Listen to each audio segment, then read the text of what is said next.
Maaf Gus, Gus nggak pakai sendal nggak apa-apa Gus? Nggak apa-apa. Bener kan Gus? Iya. Nggak boleh. Cari sendal sepatu kan? Ya udah, ayo kita nyeker, ayo. Nggak enak ah. Gus nggak pakai sendal. Gue juga jadi nggak enak nih Gus ah. Udah pakai aja nggak apa-apa udah. Heboh video viral di media sosial. Pesulap merah yang membongkar trik pengobatan yang dilakukan Gus Samsudin. Dikabarkan hanya trik tipuan lah. Gua taruh sini nih. Sih? Kelihatan? Oke, nah udah tinggal gini. Udah ready. Nah kalau udah kayak gini ya tinggal, ini kan udah ada cairan kimianya nih. Tinggal disatuin aja nih antara bubuk ini dengan cairan kimia ini. Dah, nih lihat. Tinggal disatuin gini. Nih. Wah, balonku ada 5 rupa-rupa warnanya hijau kuning kelabu. Wede. Kapan Gus gimana tadi ngelihat itu salah? Itu kan memang dia nggak sebut nama tapi tertuju lah kepada oknum gitu. Gimana Gus? Iya. Sebenarnya saya sama... Kemarin dia datang ke sini dia Gus, kemarin. Makanya kita undang Gus. Iya. Gimana menurut Gus? Ini jam Tapi Gus, berapa? itu menurut saya Gus, apa jawabnya Gus? Iya. Silakan Gus, silakan. Iya, sebenarnya saya sama beliau itu sama sekali nggak ada masalah ya. Saya pun juga sama sekali nggak kenal sama beliau. Tapi saya anggap apa yang beliau lakukan itu sangat baik sih. Sangat baik karena membongkar praktek-praktek perdukunan ya. Perdukunan yang merugikan masyarakat tentunya. Karena saya sendiri juga sama. Saya juga mendatangi dukun-dukun santet yang merugikan masyarakat. Terkhusus kayak dukun pengganda uang kayak gitu. Karena itu nggak ada. Terus dukun yang cabul dan sebagainya. Cuman masalahnya hanya satu saja sih, ketika beliau memberikan edukasi itu menyebutkan nama seseorang. Menurut saya kalau edukasi itu tidak menyebutkan nama orang, kalau menyebutkan nama orang itu sudah sama dengan menjatuhkan, atau ketika menuduh maka harus sudah membuktikan kan begitu. Dia jadi menyebut nama siapa Gus? Di video itu beliau menyebutkan nama saya. Dia sebut dengan jelas gitu. Kan ada videonya. Jadi dari perkataan beliau lah akhirnya memancing reaksi dari saya untuk, ayo kalau kamu menuduh saya, maka kamu harus bisa membuktikan itu. Dan ketika saya undang beliau ke tempat saya, itu pun juga saya sudah mencoba untuk memanggil beliau masuk, karena waktu itu saya sedang ada ruqyah ya. Aku lihat tuh Gus sedikit videonya, dia kan datang, tapi nggak sampai masuk ke dalam kan Gus? Enggak. Jadi ketika itu saya sedang ada ruqyah bersama dengan saudara-saudara saya, ada pasien-pasien saya. Ketika saya sedang ruqyah, ada salah satu santri saya yang datang menyampaikan, "Bah, itu ada tamu dari Jakarta, siapa?" kan begitu. Pesulap merah. Kalau begitu, monggo persilakan beliau masuk kan begitu. Terus beliau datang lagi ke saya, santri saya itu menyatakan, beliau nggak mau masuk, Bah, tapi panjenengan yang disuruh keluar. Nah, karena waktu itu saya sedang melakukan ruqyah, maka saya nggak bisa keluar. Saya bilang, tunggu dulu. Kalau saya nanti keluar, nanti bagaimana pasien saya begitu. Akhirnya setelah sekian lama saya keluar. Tetapi ketika saya keluar, di luar sudah ada keributan dari pengacara dan dari kepala desa Itu tersebut. udah rame-rame, itu pengacara Gus itu? Iya, pengacara saya. Terus tapi ketika saya di luar pun juga saya sudah mencoba untuk meminta izin kepala desa. Saya bilang, saya ingin ngobrol dulu sama Mas Marcel begitu. Tapi dihalangi. Terus akhirnya saya bisa bicara sama beliau. Terus saya bilang begini, Mas Marcel, ayo masuk ke dalam gitu. Kalau mau ada pembuktian, kita tentukan waktunya atau kita datangi orang yang terkena santet begitu. Karena ketika kita mau membuktikan santet, tentu harus kepada orang yang terkena santet seperti itu. Tapi ketika itu beliau buru-buru pulang begitu dengan alasan sudah terjadi keributan itu. Saya ngeliat tuh video untuk keributan. Tapi jadi urusannya sampai sekarang bagaimana nih urusan Gus sama pesulap merah nih? Iya, karena saya sudah mencoba untuk berkali-kali bertabayun ke beliau. Ayo kalau mau pembuktian kita buktikan di Padepokan atau di luar Padepokan kan begitu. Saya Jadi sudah Gus menjabarkan. siap untuk membuktikan itu siap? Siap saya membuktikan itu. Saya sudah mengundang beliau. Oke. Bagaimana kalau dibuktikannya di sini Gus? Kan nggak ada pesulap merahnya. Mau Ya ngapain? nanti kapan diundang lagi maksudnya? Bareng Gus. Gus berkenan nggak kalau misalnya ini kan tabayunnya, nanti si pesulap merah kita undang lagi dihadirkan bareng sama Gus Samsudin. Kemarin kan dia datang sendiri. Gus datang sendiri. Kalau siap nggak nih tim? Kalau misalnya Gus bersedia aja, kita di sini sekalian kan biar selesai masalahnya bagaimana Gus? Iya. Saya jelaskan sedikit ya, sedikit. Beliau ini kan backgroundnya adalah seorang pesulap yang biasa menggunakan trik atau hiburan kan begitu biasanya. Lah ketika beliau ilmunya dari pesulap, tentunya yang digunakan adalah akal pikiran, sains begitu. Sedangkan saya yang saya gunakan adalah al-hikmah atau Al-Qur'an. Di situ sebenarnya sudah ada perbedaannya dari ilmu sains, pikiran dan ilmu ghaibiyah. Karena kalau ilmu ghaibiyah itu sebenarnya diimani atau dipercaya, bukan untuk coba-coba kan begitu. Kalau gini Mak Gus. Siap. Berarti Gus yang terakhir belum ketemu lagi sama dia, terakhir tuh yang di depan rumah itu? Belum. Nah kalau memang nggak, ya maksudnya kalau kita sih tidak memaksa untuk membuktikannya, maksudnya kalau tabayunnya di sini bagaimana Gus? Ketemu sama Saya dia? tunggu sekarang. Oh, jangan sekarang dia lagi ada job lain kali Gus. Dia ada syuting lain takutnya. Ya maksudnya kan ketemu, ya ini aja boleh berbicara, berdiskusi gitu. Iya. Ini kan sudah menjadi apa ya, orang-orang kan sudah banyak yang menunggu gitu. Siap. Kita juga nggak, bukan. Kapan dia ngomong? Oh, Lu iya. diam. Bagus, galak amat kayak mas Iya. saya. Dengar gak? Galak amat kayak emak saya.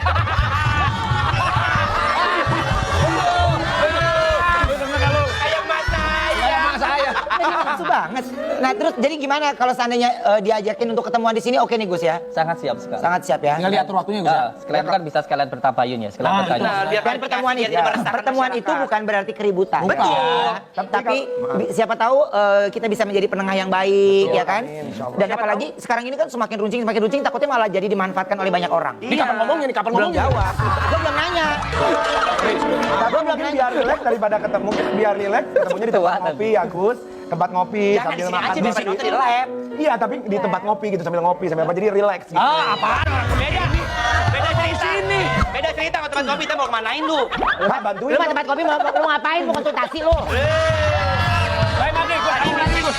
Siap. Tapi semenjak kejadian ini, apakah kan ada berita juga katanya, maaf nih, Gus Samsudin tempat padepokannya disuruh, maksudnya dipindahkan, ada gosipnya ditutup, ada gosipnya pasien-pasien ataupun kerabat keluarga yang pernah berobat ataupun ke tempatnya Gus jadi sepi. Nah, bagaimana tanggapannya Gus gara-gara berita ini Gus? Iya, sebenarnya kan ini kekuatan media sosial yang sangat luar biasa. Dari tuduhan tadi yang disampaikan oleh Mas Marcel, sehingga menimbulkanlah opini di masyarakat seolah-olah saya itu benar-benar melakukan penipuan begitu. Walaupun Gadungan gitu, tanda kutip jadinya. walaupun belum ada satu orang pun boleh dicek di kepolisian baik itu di Kapolri maupun di Kapolres, di Kapolda, belum ada satu laporan pun dari masyarakat yang merasa saya rugikan. Jadi ini hanya sekedar opini dari Mas Marcel yang mengatakan saya melakukan penipuan. Makanya saya pun juga ingin bertemu sama beliau. Yang saya tipu itu siapa? Korbannya mana? Terus alat buktinya apa, kan begitu ya? Terus tempat ditutup bener nggak Gus? Padepokannya disuruh pindah katanya. Nah, gitu sayang. Jadi gini, dari kejadian beliau datang itu akhirnya menjadi ramai, tergiringlah opini di masyarakat bahwa di tempat saya terjadi mengakibatkan penipuan tadi. Sehingga masyarakat datang, intinya tergiring opini lah begitu. Dan karena terjadi kekisruhan untuk menghalangi supaya nggak jadi benturan, itu sementara dikondusifkan dulu. Tapi tidak ada kata penutupan, dikondusifkan dulu. Oh, jadi ditertibkan dulu. Dan saya sebagai warga negara yang mengikuti aturan dari pemerintah tentunya ya mengikuti sajalah. Itu pindah atau gimana Gus? Atau Gus istirahat dulu? Dikondisikan dulu. Oh, jadi nggak ada, tanda kutip tidak ada praktek dulu gitu ya? Oke. Praktek boleh tapi di luar, jangan di dalam padepokan karena sedang ada benturan ini tadi. Oke. Kekisruhan ini Nah, tadi. pemberitaan yang makin terus meruncing, apa yang menjadi kerugian secara pribadinya Gus sendiri? Nama baik. Sebenarnya kalau saya pribadi sama sekali nggak merasa dirugikan ya, karena ketika seperti ini saya bisa lebih banyak waktu bersama dengan keluarga saya, dengan anak-anak saya, dengan istri saya, dengan santri-santri saya, kan jadi waktunya jadi lebih banyak. Mungkin yang menjadi kasihan saya malah pasien-pasien saya, karena ketika pengobatan ini, di dalam pengobatan sendiri itu ada beberapa tata cara ya, ada yang harus kontrol selama 7 hari. Contoh ketika penyakit taif ya, penyakit taif itu penyakit yang muncul karena was-was begitu, akhirnya muncullah sakit mah begitu. Nah biasanya seperti ini kita butuh pengobatan jalan itu ruqyah selama 41 hari. Nah ketika berobat 41 hari, sedang berjalan 3 hari karena ada kejadian ini, nggak bisa kontrol. Padahal seperti ini butuh istiqomah. Jadi akhirnya nanti harus mengulang yang lagi. Tapi maaf nih Gus, nah itu tuh ada artikel tuh. Siap. Harus tutup padepokan, tak terima pasien hingga izin beres. Jadi ada pasien yang marah-marah Gus. Tak terima pasien. Oh, tak terima pasien. Tak terima pasien, Kirain jangan tak diputus ya. Ya, maaf. Tak terima pasien hingga izin beres. Yang jelas. Iya itu. Ya, nama juga bagus. Terima lagi. Ini dari opini lagi nanti. Ya. Jangan terima pasien. Apa MC bagi jatah ngapain? Iya. Ya, lu bacain dah. Lu bacain dah. Kita kayak diem aja ya. Iya. Nah, atau lu mau ini dari pasiennya. Ini. Orang kita agak sakit ya Pak Jokowi. Aduh sakit. Lu salah. Sakit apa? Flu. Iya, kita tuh kadang-kadang kita tuh senang menghibur. Kita juga butuh dihibur. Iya. Dibaca nggak ini? Mau kurang hiburan. Oke, MC ya baca. Oke, itu yang dibahas, tadi, dibahas sorry, tadi. yang tadi Rapi baca di delete ya, di delete ya. Jadi Oke. kan dia udah ngelor dari tadi. Nggak, ulang. 1, 2, 3. Tak, Gus Samsudin harus tutup padepokan, tak terima pasien hingga izin beres. Stop. Itu udah dijawab. Lebih menarikan lu ya. Udah dijawab, Mang. Ganti yang lain lah, udah dijawab. Ada lagi nggak? Ini artikelnya tolong. Ya, tolong dong biar ada Artikelnya Berita di... berikutnya, berita berikutnya. Oh, udah habis nih. Belum. Berita berikutnya Oh tuh. iya. Ah, ini ada berita kedua. Iya. Ini ada beritanya nih tuh. Penasaran ya, nungguin. Nih beritanya tuh. Bahaya, bahaya, bahaya. Semakin memanas perseteruan antara Pesulap Merah dan Gus Samsudin. Akhirnya Gus Samsudin membuat laporan atas tuduhan pencemaran nama baik ke pihak yang berwajib. Siapapun di media sosial, di channel YouTube maupun di media sosial apapun yang sudah mengatakan saya melakukan penipuan, maka ini nanti akan saya laporkan. Aduh, gimana ya kelanjutannya? Akang abang kupas tuntas ya.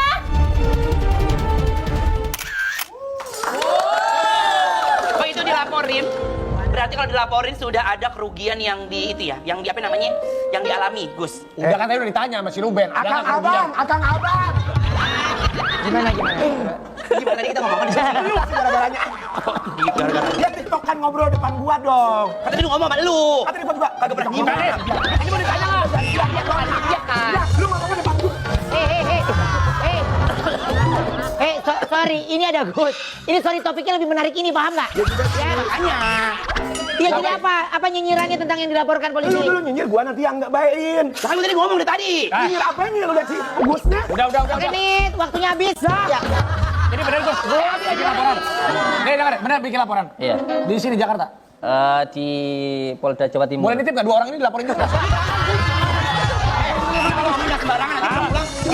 Lu denger kan tadi? Bisa jadi kalau Gus marah loh, dia marah loh, lu kasar kata Gus. Enggak, tadi aku cuma nyampein kata kritik doang. Iya, dia aku enggak Gus, aku diam aja dari tadi.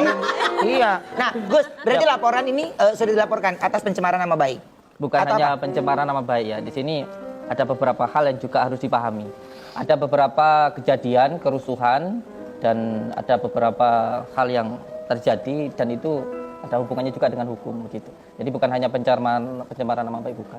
Ada beberapa hal yang lain juga. Ada beberapa hal yang Itu yang lain. tertuju kepada pesulap merah itu. Termasuk ketika beliau mengambil video saya tanpa izin, lalu mendistribusikan kepada yang lain tanpa izin saya, dan sudah menyebutkan nama saya melakukan penipuan. Saya hanya ingin tahu yang saya tipu itu siapa, lalu korbannya itu mana, dan alat buktinya itu apa. Hanya itu saja sebenarnya yang ingin saya tanyakan. Itu saja sudah. Jadi yang dilaporkan si pesulap merah kan? Sama Iya. Gus itu. Iya. Oke, nah berarti kan sekarang ini sudah ada laporan ya. Kira-kira dari Gus sendiri untuk pesulap merah ini kan dia selalu memberikan statement ya tentang apa yang Gus lakukan gitu ya, dan mungkin cara Gus untuk ke pasien gitu ya. Tapi kalau Gus sendiri apa yang diungkapkan oleh pesulap merah, Gus ngerasa atau enggak? Iya, memang ilmu gaibiyah itu adalah ilmu rasa ya, ilmu rasa yang hanya bisa dirasakan oleh yang mengamalkan.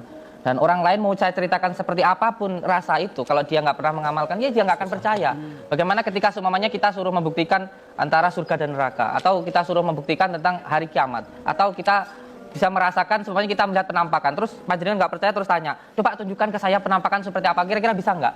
Itu sesuatu hal yang bersifat gaibiyah, batiniah, dan sesuatu hal yang batiniah itu hanya bisa diyakini dan diimani, bukan untuk dibuktikan, nggak akan bisa. Jadi ada jalurnya sendiri ya, yang bersifat sen dan yang bersifat ilmu gaibiyah. Kalau gaibiyah ini tentang keimanan, kalau sen ini tentang fisika Tapi dan Gus, lain sebagainya. seandainya ini kan masalahnya udah masuk ke saling lapor gitu, Gus sudah lapor. Tapi kalau misalnya ada titik temu, habis ketemu, udah ada tabayun dan Gus juga maksudnya terpuaskan dengan jawabannya, dia ini bisa nggak untuk berdamai atau akhirnya, atau Gus maunya gimana nih? Jujur ya, dari pertama kejadian beliau datang ke Padepokan, itu saya sudah berulang kali untuk menyampaikan ingin bertemu dengan Marcel ini. Saya hanya ingin bertanya siapa yang saya tipu, lalu korbannya siapa, terus alat buktinya mana. Hanya itu saja. Kalau beliau bisa datang ke sini, lalu bisa menunjukkan ke saya akan minta maaf dan saya akan bertanggung jawab secara hukum.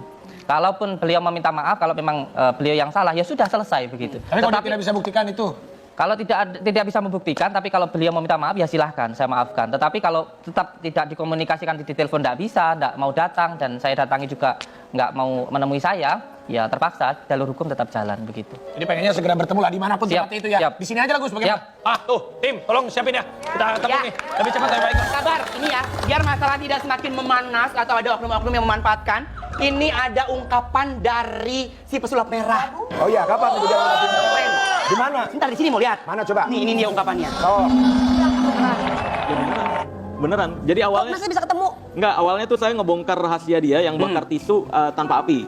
awalnya saya bongkar di channel YouTube saya, terus mungkin penonton saya nih ada yang ngompor-ngomporin ke sana. Tuh dibongkar tuh triknya gitu. Akhirnya singkat cerita dia buat video lah. Buat video, ya yang di sana tuh yang suka fitnah-fitnah, saya dianggap fitnah. Kalau misalkan emang mau pembuktian silahkan datang langsung gitu. Nggak akan kok diusir, nggak akan dipenjarakan. Dia sumpah demi Allah. Bahkan dia bilang nggak akan dilaporkan polisi. Tapi ya kalau dilaporkan polisi begini mungkin Allah Azza wa Jal ingin menunjukkan bahwa omongannya nggak bisa dipercaya. Bahkan dia udah sumpah demi Allah pun tetap aja fakta dan kata-katanya beda. Gitu. Kalau ditanya takut atau enggak? Enggak.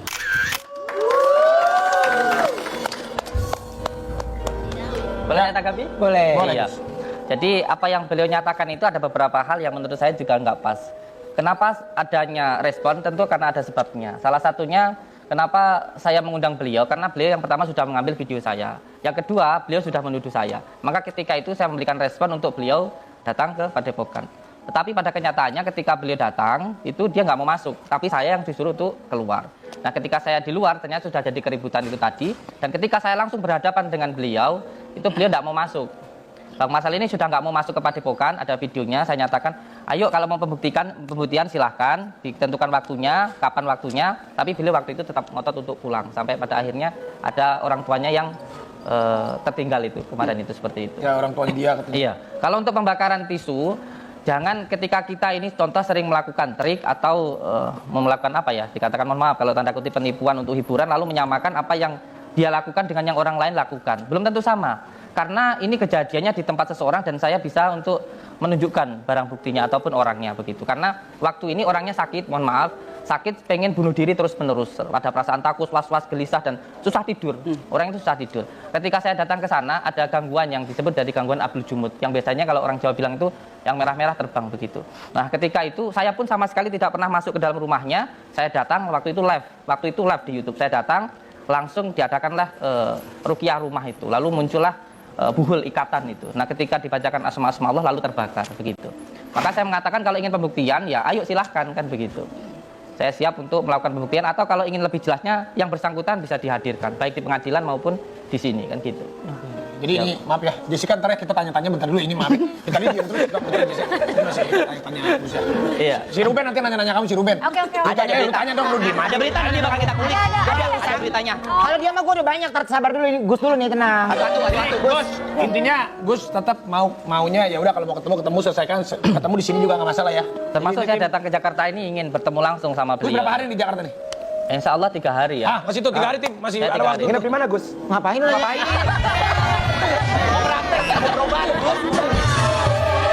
Kita nanya dia nginep di mana. Kalau saya jujur lebih ke ini ke beliau ini saya. Ruben. Bang Ruben. Kenapa dia? Ada sesuatunya ya? Ih, takut. Jangan di sini kita bahas lagi ya. Karena rumahnya banyak dikirimin orang itu katanya. Berisik lah. Enggak begitu. Gimana? Penyakit itu sebenarnya kalau non medis bukan hanya katanya ini sihir, santet dan sebagainya bukan. Tapi penyakit non medis itu ada 3. Ada yang karena ain, ada yang karena ketempelan dan ada juga yang karena sihir. Sihir sendiri dibagi menjadi 7. Untuk ketempelan sendiri itu akan 4 hal. Karena tempat, nasab, tidak taat maupun maksiat. Jadi Oh, maksiat mungkin. Ya.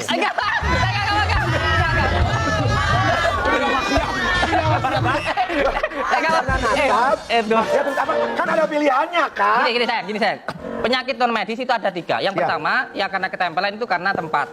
Mungkin tempatnya dulu ada, mungkin juga ada yang pernah keguguran, keterekan begitu. Contoh orang hamil, mohon maaf nggih, bahasanya lagi pipis terus keguguran masuk ke konslet itu namanya kena gangguan terekan gitu, atau gangguan dari seseorang yang keterekan itu tadi. Ada juga yang karena tempatnya pernah terjadi gantung diri dan lain sebagainya, atau tempatnya itu sering sekali perempuan kalau datang bulan darah haidnya itu tidak dibersihin dulu, tidak dibersihin gitu. Bisa dibersihin nggak rumahnya Kak Ruben sama Gus? Kok lu yang repot, yang punya rumah juga nggak repot. Nah itu yang Gus ini kurang ajar. Kalau bersihin rumah pakai cleaning service. Ngapain dia Gus? Ngapain lu panggil dia? Maksud Anwar bukan bersihin nyapunya, Bu. Maksudnya bersihin secara gaib ya, Gus ya. nggak semuanya ya. Neranginnya tadi apa? Tempat Iya. terus apa lagi? Iya, jadi yang karena ketempelan itu ada yang karena tempat, yang kedua itu karena nasab. Nasab itu suatu penyakit karena keturunan begitu. Atau mungkin orang tuanya dulu punya ilmu sehingga menurut anaknya itu disebut indigo. Indigo itu kalau menurut saya pribadi bukan sebuah kelebihan, tapi suatu penyakit menurut saya pribadi. Karena saya sering menangani seperti itu. Biasanya kalau menempel di bagian kepala itu sering marah gitu. Jadi orang mampu melihat jin itu karena dua. Yang pertama karena ilmunya, yang kedua karena jin menempel di dalam dirinya begitu. Udah, ini jadi Ke Jessica yang udah. Ya kasihan si Jessica. Sumpah kalau nggak dia pulang nih. Nanti habis ini ada konsultasi masalah pribadi habis ini ya. Nanti kita lanjut lagi. Si Kayaknya ada kita jeda dulu.